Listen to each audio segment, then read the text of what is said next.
Petrol కొరతపై Telugu రాష్ట్రాల్లో ఆందోళన నెలకొంది. పెట్రోల్ దొరుకుతుందో లేదో అన్న భయంతో వాహనదారులు బంకుల వద్ద క్యూ కడుతున్నారు.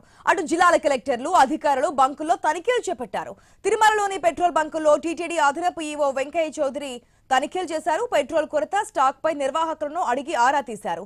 భక్తులకు ఎలాంటి ఇబ్బందులు తలెత్తకుండా చర్యలు తీసుకోవాలని సూచించారు. తిరుమలలోని హెచ్పీ పెట్రోల్ బంక్ లో 1000 లీటర్ల పెట్రోల్, 3000 లీటర్ల డీజిల్ నిల్వ ఉన్నట్లు గుర్తించారు. మరో పెట్రోల్ లోడ్ కూడా తిరుమలకు చేరుకోనుందని అధికారులు తెలిపారు.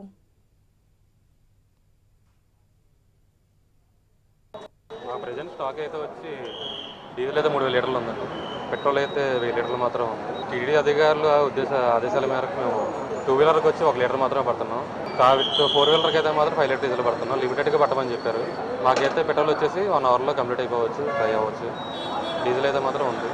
ఈవినింగ్ 4:30 లోపు మళ్ళీ ఒక లోడ్ రావచ్చు. మ్యాక్సిమం వాళ్ళకి ప్రయారిటీ ఇస్తామండి. భక్తులకు మాత్రమే ముందు ప్రయారిటీ ఇస్తున్నాం. వాళ్ళకైతే మాత్రం లోకల్ వాళ్ళే తప్పించి వాళ్ళకి భక్తులకి అయితే ముందు పెట్టేసి పంపించేస్తున్నాం. ఈ హెవీ క్రౌడ్ అయితే మాత్రం ముందు వాళ్ళు క్లియర్ చేస్తారు, కానీ క్లియర్ అయ్యలేదు.